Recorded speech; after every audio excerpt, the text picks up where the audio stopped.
이 밤에도 주님의 은혜가 또 주님의 말씀을 붙들고 기도하는 이 시간 가운데 넘치고 또 기도의 응답의 자리가 되는 이 밤, 이 시간이 되길 간절히 소망합니다.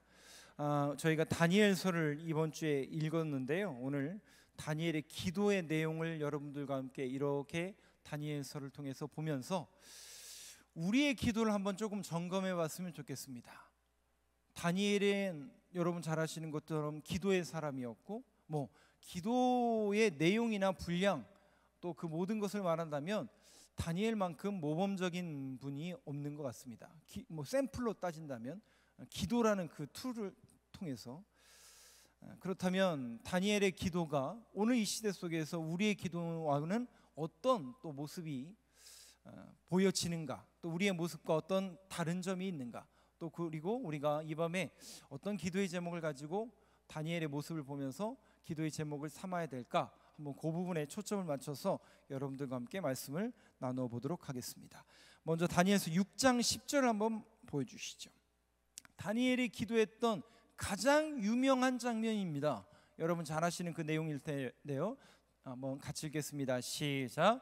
다니엘이 이 조서에 왕의 도장이 찍힌 것을 알고도 자기 집에 돌아가서는 윗방에 올라가 예루살렘으로 향한 창문을 열고 전에 하던 대로 하루 3번씩 무릎을 꿇고 기도하며 그의 하나님께 감사하였더라. 아멘. 말씀 띄워놔 주세요. 다니엘은 기도의 사람이었습니다. 참 대단하게 열심히 기도했고 성실하고 신실하게 하나님 앞에 기도했던 사람이 다니엘입니다. 다니엘서 1장부터 끝장까지 여러분들을 보시면 전부 다니엘은 신실한 그 모습 그 자체입니다. 자, 오늘 6장 10절에 있는 이 말씀은 특별히 여러분 잘 아시는 것처럼 다니엘이 바벨론과 메대와 바사의 총리의 자리에 오릅니다. 근데 여러분 보세요, 사람이 얼마나 사악하고 간사하냐면 남이 잘 되는 걸 그냥 봅니까 안 봅니까? 그렇죠. 거기다가 다니엘이라는 영적인 사람이 우뚝 서갈 수 있도록 그 방해하는 세력이 존재합니까 안 합니까? 끊임없이 모함하고, 그러니까 여러분 교회를 손가락질하고 교회를 방해하고 하나님의 역사를 방해하는 세력이 있다는 얘기 없다는 얘기예요. 반드시 존재합니다. 그래서 저와 여러분이 늘 경각심을 가지고 깨어 기도해야 되는 이유는 구별해내기 위해서요, 분별해내기 위해서요. 분명히 이 사건은 단순히 다니엘을 끌어내리기 위한 사건일 수도 있지만 다니엘의 영적인 것을 무너뜨리려는 그런 의도가 숨어 있다는 것을 여러분들이 정확하게 아셔야 됩니다. 근데 여러분 보세요, 다니엘은 어떤 사람이에요? 왕의 도장이 찍힌 것을 알고도 어떡합니까? 자기 집에 돌아가서는 윗방에 올라가 예루살렘으로 향한 창문을 열고 어떻게 해요? 전에 하던 대로 하루 3번씩 무릎을 꿇고 기도하며 그의 하나님 앞에 감사하였더라. 그러니까 다니엘은 뭔가 문제를 만났을 때, 어려움을 만났을 때만 기도한 사람이 아니에요. 우리 신앙인들도 기도하지 말라고 해도 기도할 때가 언제입니까? 그때는 해야죠. 정말 목숨을 걸고 해야 되잖아요. 그렇잖아요? 근데 다니엘은 보니까요, 하던 대로 해요. 하던 대로.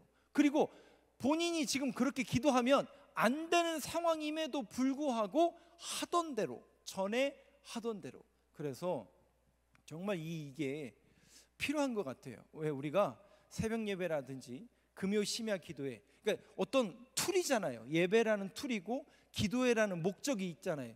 뭔가 툴이잖아요. 그러니까 이 툴을 규칙적으로 딱 설정한다는 것, 매일 새벽 또 매주 금요일 이렇게 기도의 자리를 만든다는 것은 우리를 훈련시키기 위함이 그 안에 담겨져 있습니다. 왜냐하면 훈련받지 않으면 무너지기 때문에 그렇습니다. 기도하지 않으면 살아남지 못하기 때문에 그렇습니다. 여러분, 우리가 만약 미국 교회처럼 영국 교회처럼 얼마나 편합니까? 그냥 소위 말해서 편하잖아요. 주일 예배 한 번만 딱 드리면 얼마나 편해요. 그러고도 신앙생활 잘할 수 있다면 정말 감사하겠지만 결과론적으로 어떻게 해요? 결과론적으로 우리가 눈으로 보고 있잖아요.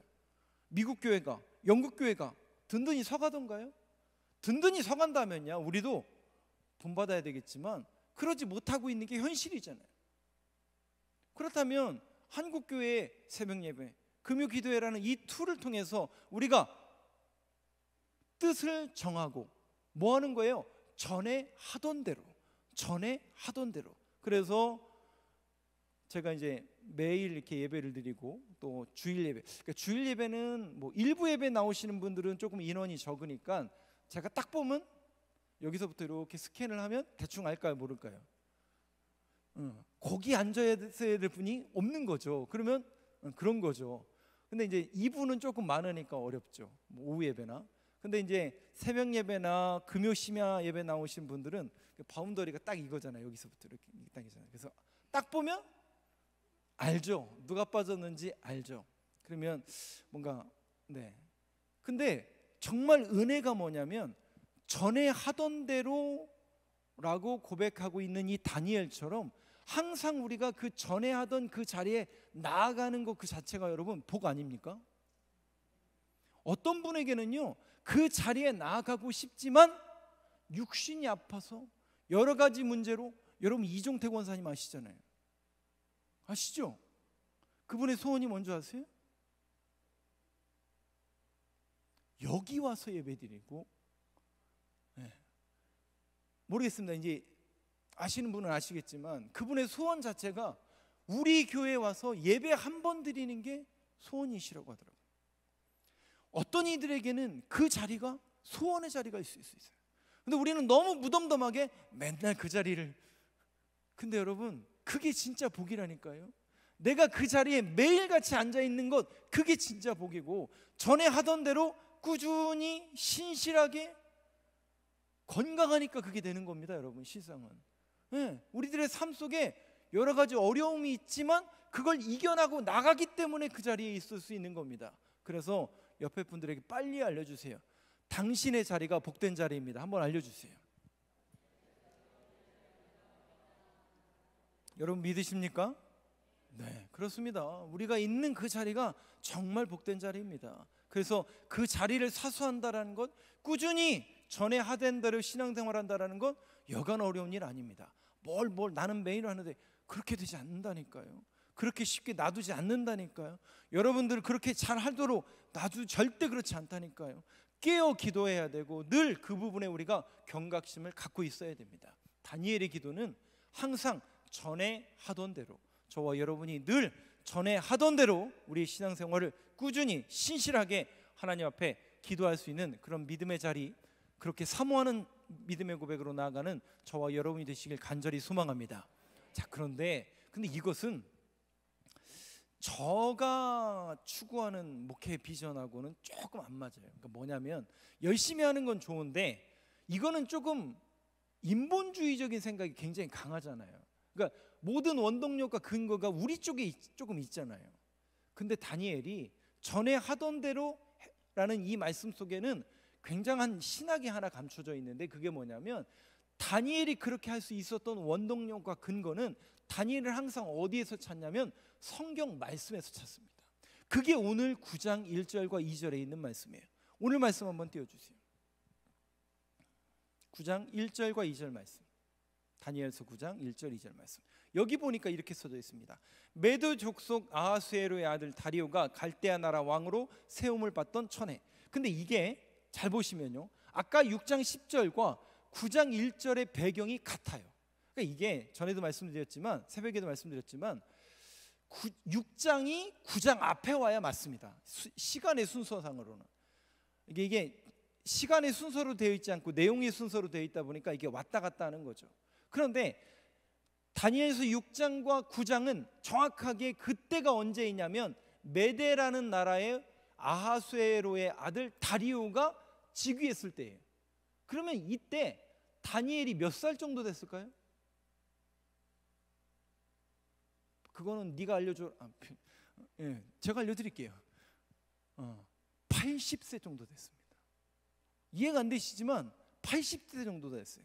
그리고 한 가지 제가 또 말씀을 드리면 6장의 사건이 뭐냐면 왕의 조서가 찍힌 것을 알고도 금령을 어기고 전에 하던 대로 기도함으로 인해서 어디 들어가요? 거기 들어가요. 사자굴. 기억나시죠? 근데 어떻게 돼요? 하나님께서 사자들의 입을 막으셨잖아요.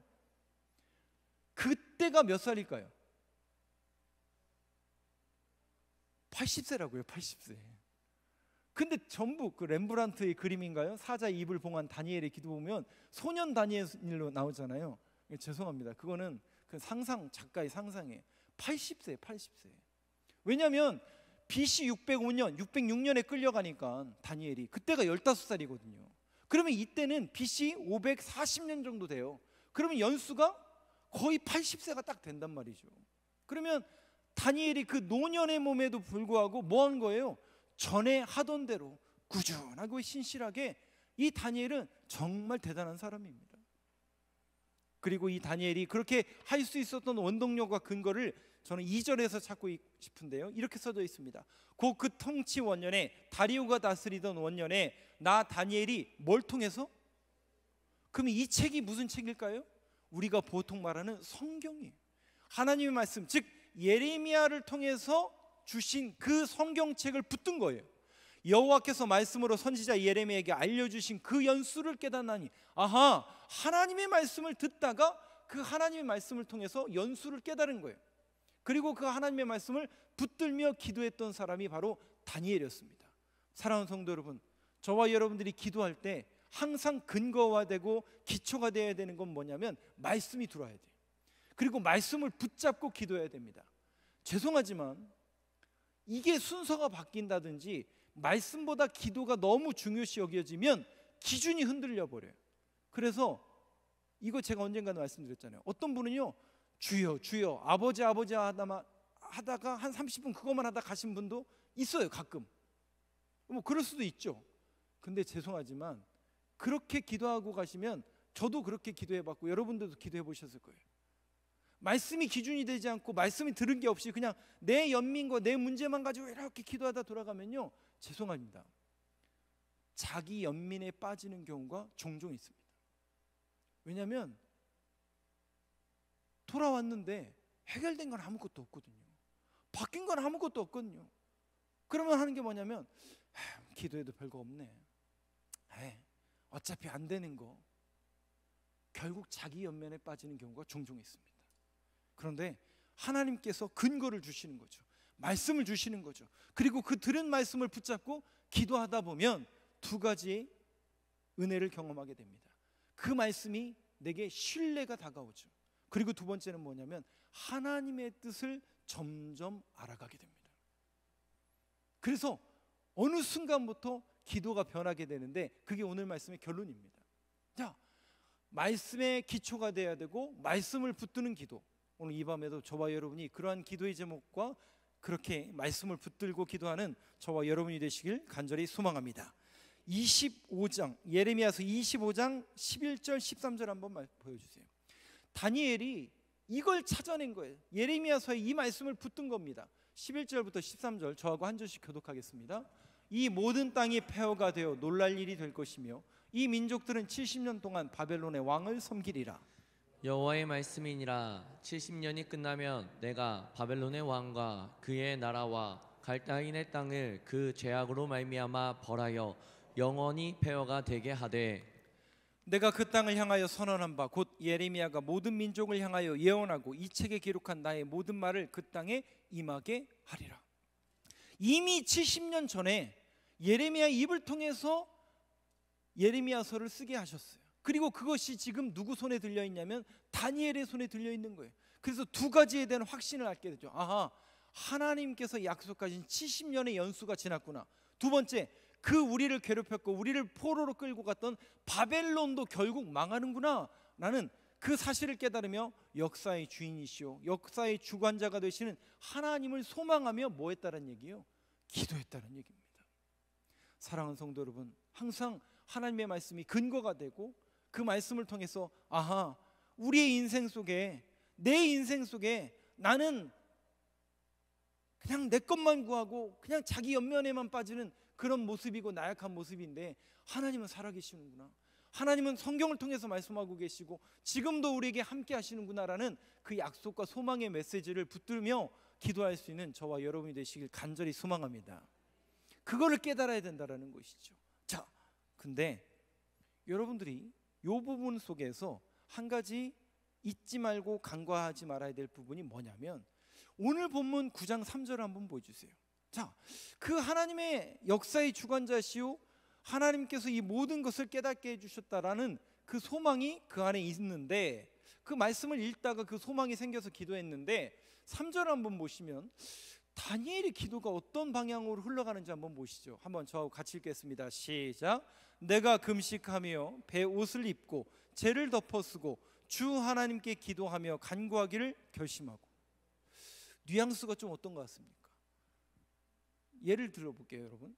감사의 기도 같습니까? 회개의 기도 같습니까? 감사일까요? 회개일까요? 회개죠. 근데 제가 조금 전에 뭐라고 말씀드렸어요? 예레미야서를 들고 연수가 끝났구나, 바벨론이 멸망하겠구나 라는 것을 깨달았고 소망 가운데 붙잡았다고 말씀드렸어요. 그런데 다니엘이 이 부분이 여러분들이 이제 간과하시는 부분인데 뭐냐면 그때 지금 메대의 아하수에로의 아들인 다리오의 통치 원년이 BC 540년 정도 돼요. 그러면 다니엘이 몇 살에 끌려왔다고요? BC 605년 15살에 끌려와요. 그리고 65년 66년 정도가 지났어요. 그럼 이제 몇 년 남았어요? 몇 년 남았어요? 네. 길어야 5년 안 남은 거예요. 그 연수가 기나긴 그 연수가 거의 끝마쳐져 갔다고요. 그러면 여러분 생각해 보세요. 아하, 이제 얼마 안 남았구나, 하나님께서 이것을 이루어 주시겠구나 라는 그 소망이 있으면 회개의 기도를 드리는 게 맞아요? 감사의 기도를 드리는 게 맞아요? 제가 물어보는 거예요, 여러분에게. 이게 내용적으로 보면 감사의 기도를 드려야 되는 게 맞는 것 같은데 오히려 다니엘은 3절에 있는 것처럼 회개의 기도를 드린다고요. 왜 회개의 기도를 드릴까? 다니엘이 뭘 깨닫게 되냐면 그 예레미야서를 읽으면서 여러 가지 대목이 있지만 그 중에 한 대목을 제가 여러분들에게 보여드릴게요. 예레미야 34장 17절 말씀 한번 띄워주시죠. 한번 여러분 한 목소리로 같이 읽었으면 좋겠습니다. 조금 내용은 길지만 같이 읽겠습니다. 시작. 그러므로 여호와께서 이와 같이 말씀하시니라. 너희가 나에게 순종하지 아니하고 각기 형제와 이웃에게 자유를 선포한 것을 실행하지 아니하였은즉 내가 너희를 대적하여 칼과 전염병과 기근에게 자유를 주리라. 여호와의 말씀이니라. 내가 너희를 세계 여러 나라 가운데에 흩어지게 할 것이며. 다니엘이 예레미야서를 읽다가 연수가 끝나감을 알고 하나님 앞에 감사했고 또 하나님의 주권으로 인하여 바벨론도 멸망할 것이라는 그 소망의 메시지를 알았어요. 그런데 예레미야서를 계속 읽으면 전부 무슨 내용이냐면 우리의 죄악, 이스라엘의 죄악, 결국 우리가 이렇게 멸망할 수밖에 없는 이유는 뭐 때문이라고요? 너희가 나에게 순종하지 아니하고 너희가 하나님의 말씀에 붙들리지 아니하구나. 결국 어떻게 하신다는 얘기예요? 바벨론의 도구를 통해서 너희들을 흩어지게 할 것이다. 그래서 오늘 본문을 제가 3절까지만 말씀을 드리겠지만 이후에 나오는 내용이 전부 뭐냐면 우리의 죄악을 용서하여 주시고 우리의 죄악을 용서하여 주옵소서. 예레미야가요 다시 9장 3절 한번 보여주세요. 회개의 기도를 드리는 거예요. 자기의 죄를 뉘우치기 위한, 회개하기 위한 회개의 기도가 아니라 이스라엘의 죄악을 이미 그 연수가 거의 끝나가는 그 형국 속에 누구 하나 이스라엘의 죄악의 회개를 위해서 기도하는 사람이 없었지만 그 사실을 깨닫고 나니까 다니엘은 다시 예레미야 한참 후잖아요. 거의 70년 후잖아요. 그런데도 이미 그 죄악을 하나님 앞에 다시 내려놓습니다. 그리고 하나님 앞에 회개의 기도를 드리고 있는 거예요. 어떻게 해요? 3절에 보니까 내가 금식하며 배 옷을 입고 재를 덮어쓰고. 그런데 여러분 이 대목을 잘 보시면 이런 의미가 있습니다. 여기 세 가지죠. 금식하고 배 옷을 입고 재를 덮어쓰고. 먼저 배 옷을 입는다는 게 무슨 뜻이에요? 제사장 옷인데 제사장 옷을 배로 만들게 되어 있어요. 실상은 이 이유 중에 하나가 뭐냐면 예전에 제가 레위기 할 때도 말씀을 드렸던데 이유 중에 하나는 뭐냐면 땀을 흘리지 않기 위함이 있습니다. 이 안에 베옷을 입는 이유 중에 하나는 뭐 하지 않기 위함이라고요? 땀을 안 흔들리기 위함. 그럼 무슨 얘기일까요? 베옷은 제사장이 제사를 드릴 때 입는 옷이거든요. 근데 땀을 안 흘리기 위해서 베옷을 입는데요. 그 이유가 뭐예요? 이 모든 제사와 이 모든 하나님 앞에 올려져야 될 예배는 나의 공로가 아니고 내 노력이 아니고 내 힘으로 드리는 게 아니라 오로지 누구의 공로라는 거예요? 네. 전적으로 하나님의 은혜입니다. 그 고백이 베옷을 입고예요. 그럼 죄를 덮어 쓴다는 건 무슨 뜻이에요? 철저하게 죄만 남아버린 이스라엘의 상태, 배경적으로 영적으로 그들은 철저하게 죄만 남아버린 그런 상태, 희망과 소망이 있어요 없어요? 마치 마른 뼈처럼 도저히 소망이 없는 그런 상태를 죄를 덮어쓰고 또 하나가 뭐라고요? 금식하며. 여러분 금식한다라는 게 무슨 뜻이에요? 금식한다라는 것은 외부로부터 들어오는 음식을 차단한다는 얘기예요. 그럼 어쩌자는 얘기예요? 그럼 어쩌자는 얘기예요? 사람은 힘으로 살아요. 무슨 힘으로요? 내 안에 있는 힘으로 사는 거예요. 그게 기도가 됐건 물론 액션이 됐건 그러려면 에너지가 필요하잖아요. 근데 외부로 들어오는 에너지를 어떻게 하겠다는 거예요? 차단하고 무슨 에너지? 그겁니다. 하나님만 붙들고 하나님이 주시는 에너지로만 내가 살아가겠습니다라는 적극적인 결단이 금식입니다. 근데 제가 조금 이 부분은 조심스러운 부분이 있습니다. 제가 금식 기도를 안 해서 제가 말씀을 드리는 게 아니라 어떤 분에게는 금식 기도가 훈장이 되는 분들이 종종 있더라고요. 제가 놀라운 사실은 조금 그런 부분에 여러분들이 현혹되지 않으셨으면 좋겠어요. 금식 기도 몇 번 한 뭐 무슨 목자 뭐 이렇게 광고 막 신문 광고도 하시거든요. 그런 분들 대단하신 분은 맞아요. 그 영성 뭐 저도 인정합니다만은 그게 하나의 훈장이 돼서는 안 되는 거 아닙니까, 여러분? 그 누구 위해서 하신 거죠, 그거를? 여러분, 금식이라는 것은 외부 에너지를 끊는 겁니다. 그리고 누구의 힘으로 살겠다는 적극적인 결단이라고요? 하나님으로만 내가 살겠습니다라는 적극적인 결단입니다. 그러면 왜 다니엘이 이 회개의 기도, 금식하며 베옷을 입고 죄를 뒤집었으며 하나님 앞에 회개의 기도를 드렸을까? 이유는 이거예요. 우리는 회개의 기도라고 하면 무조건 딱 이게 떠오르죠. 아, 내가 뭐 죄를 졌구나.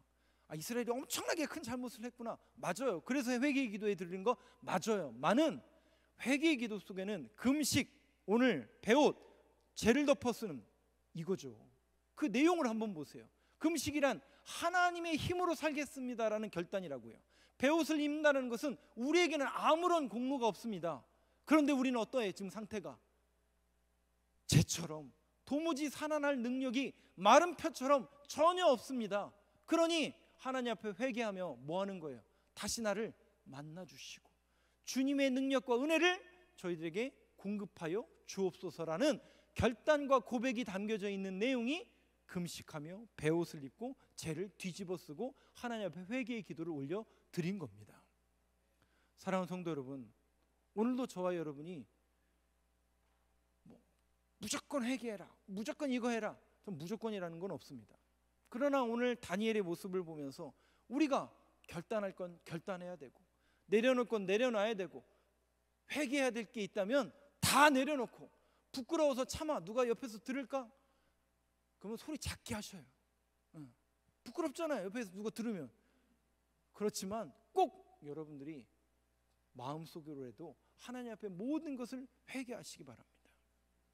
하나님은 미쁘시사 의로우시고 미쁘시사 우리의 모든 죄를 다 감당하시고 용서하여 주신다고 했으니 그거 의지하고 그 말씀 붙들어서 하나님 앞에 모든 것을 내려놓는 저와 여러분이 되시길 간절히 소망합니다.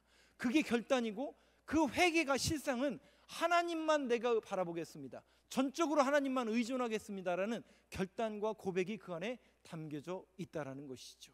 이 다니엘의 기도가 오늘 이 밤 저와 여러분들의 기도가 되길 간절히 소망합니다. 자, 마지막으로 9장 3절을 다시 한번 띄워주시죠. 9장 9장 3절에 보니까 그렇게 죄를 뒤집어 쓰고 주 하나님께 어떻게 해요? 기도하며 간구하기를. 기도라는 단어가 강조해서 써져 있습니다. 자, 그러면 여러분들에게 한번 질문해 볼게요. 예전에 제가 예레미야서 33장 할 때도 이 말씀을 드렸는데, 분명히 다니엘은 예레미야서를 보면서 그 말씀이 이루어질 것을 알았고 그 말씀에 대한 확신을 가졌고 소망을 가졌고 기도했다고 그랬어요. 그러면 그 말씀을 붙들고 그 말씀이 이루어질 것이라는 확신과 믿음의 고백이 있다면 기도를 저렇게 열심히 해야 될 이유가 있을까요? 없을까요? 그렇잖아요. 아니 어차피 될 거면 그저 하나님 된다고 했잖아요. 된다고 했잖아요. 그리고 예레미야에게도 똑같이 하나님께서 환상을 보여주시면서 야, 네가 어차피 그렇게 될 거야. 바벨론에 의해서 멸망당할 거고 너네들 다 포로로 끌려갈 거야. 그러면 결과가 이렇게 뻔한데, 어차피 조금 있으면 이제 우리 풀려날 거고 바벨론 멸망할 게 알았는데, 그 확신과 믿음의 고백이 있는데 기도를 해야 될 이유가 뭐죠? 기도 안 하면 하나님 움직이지 않기 때문에. 근데 여기 보세요. 다니엘은 어떡합니까? 그 내용을 알고도 기도하며 간구하기를 결심했다고 그랬어요.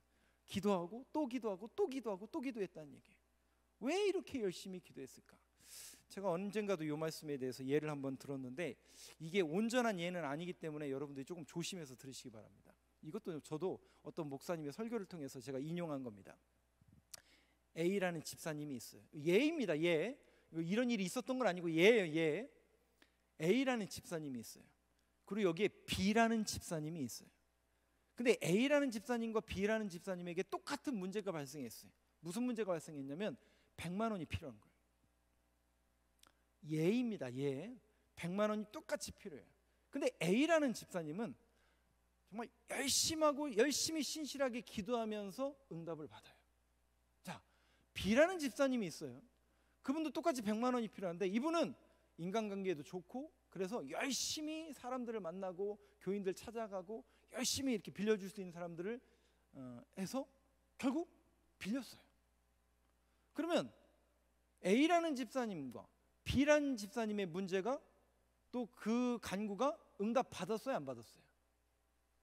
표면적으로는 응답 받은 것처럼 보이죠. 둘 다 받았어요.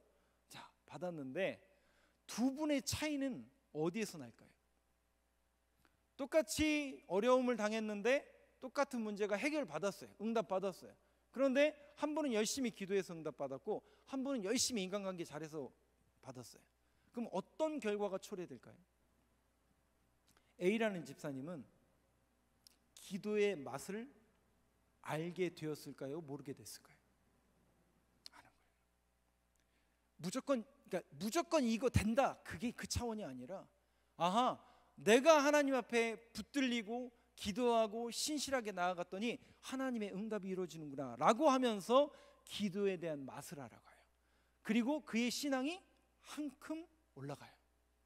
기도의 눈금과 신앙의 눈금이 이렇게 조금씩 올라가요. 그런데 똑같은 집사님이에요. 똑같은 상황에서 응답을 받았어요. 근데 이분은 어떻게 생각할까요?